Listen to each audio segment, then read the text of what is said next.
সম্মানিত সুপ্রিয় দর্শক শ্রোতা দেশ ও প্রবাস থেকে যারা আমাদের সাথে সংযুক্ত আছেন, আমাদের ভিডিও দেখতেছেন অথবা শুনতেছেন, সবাইকে জানাই আন্তরিক প্রীতি ও শুভেচ্ছা। বন্ধুরা, আমি কথা বলছিলাম একটি আপুর সাথে, প্রতিবেদন করবে, অডিও কলে সংযুক্ত হয়েছে আমার সাথে। কেন আসলো উনি প্রতিবেদনে, বিস্তারিত ভিডিওতে থাকছে, আপনারা অবশ্যই ভিডিওটা কন্টিনিউ করবেন। আসসালামু আলাইকুম। হ্যালো, আসসালামু আলাইকুম। ওয়ালাইকুম আসসালাম। কেমন আছেন আপু? আপনি ভালো আছেন? না ভাইয়া, ভালো নাই। ভালো নাই? কেন ভালো নাই সেটা তো আমি অবশ্যই শুনবো। এখন হ্যাঁ তার আগে ভাইয়া, বলুন আপনি প্রতিবেদনে কেন আসছেন, এটা বলুন আগে। প্রতিবেদনে আসছি, দুঃখ কষ্ট পাইয়ে আইছি ভাই প্রতিবেদনে। দুঃখ কষ্ট পেয়ে প্রতিবেদনে আসছেন? হ্যাঁ। কি এমন দুঃখ কষ্ট প্রতিবেদন আপনার মনে, বলুন। ভাই, যার ঘরে সৎ মা আছে তো দুঃখ কষ্ট থাকবই। আপনার সৎ মা, দুঃখ কষ্ট থাকবে। হ্যাঁ। আপনার বাবা নাই, নিজের মা নাই? না, আমার মা নাই, নিজের মা। নিজের মা কোথায় গেছে? নিজের মাও নাই, বাবাও নাই। কোথায় গেছে? মারা গেছে ভাই। দুজন মারা গেছে? হ্যাঁ। এখন কি সৎ মায়ের কাছে আছেন? হ্যাঁ ভাই, সৎ মা অনেক কষ্ট দেয়, দুঃখ দেয়, ঠিক মতন খাইতেও দেয় না।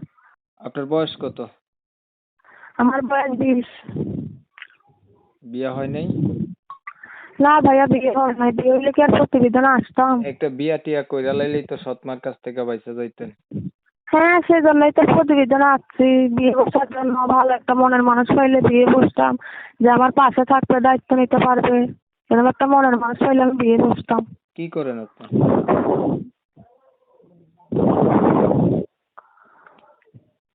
কি করেন আপনি? সেজন্যই তো আপনার সাথে যোগাযোগ করতেছি। কি করেন আপনি? কি কাজ করেন?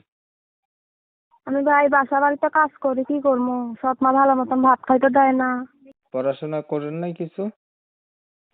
না ভাইয়া, পড়াশোনা করতে পারি নাই। এই আমি পর- নামাজ পড়ি, 5 ওয়াক্ত নামাজ পড়ি। এই পর্যন্ত প্রতিবেদন কয়টা করছিলেন? না, আমি প্রতিবেদন একটাও করি নাই, আজকে আইছি নামটা কি প্রতিবেদনে। আপনার? নামটা কি? আমার নাম নদী। দেশের বাড়ি কোথায়? আমি দেশের বাড়ি ঘর নয়, আমি থাকি ফেনি, ঘর ভাড়া।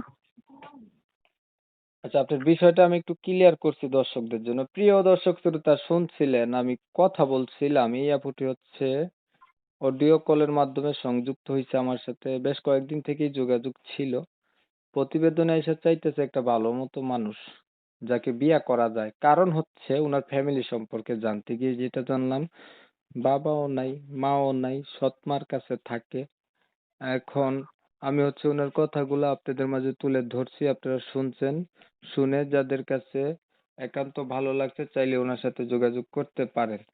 আমি উনি যদি একটা মনের মতো মানুষ পায় তাহলে তাকে হচ্ছে জীবন সাথী করবে, এটাই হচ্ছে ওনার উদ্দেশ্য আর কি। এখন আপনি কি আর কিছু বলবেন নি? হ্যাঁ ভাইয়া, অনেক মানুষ তো মোবাইলে ফোন দিয়ে খারাপ কথা, খারাপ খারাপ কথা বলে, বুঝছেন? হুম। ভালো একটা মনের মানুষ পাইলে আমি বিয়ে বসবো। এসব খারাপ খারাপ কথা আমার ভালো লাগে না ভাই, আমি তো নামাজ কালাম পড়ি, বুঝছেন? আচ্ছা, আপনারা হচ্ছে কেউ উনাকে বাজে কথা বলবেন না, খারাপ খারাপ কথা বলবেন না, ভালো ভালো কথা বলবেন। উনি হচ্ছে নামাজ কালাম পড়ে, এটা হচ্ছে ওনার কথা। তো যাই হোক, আপনারা অনেক সময় নিয়ে ভিডিও দেখছেন, ধন্যবাদ সবাইকে। সবাই ভালো থাকবেন, সুস্থ থাকবেন, আল্লাহ হাফেজ।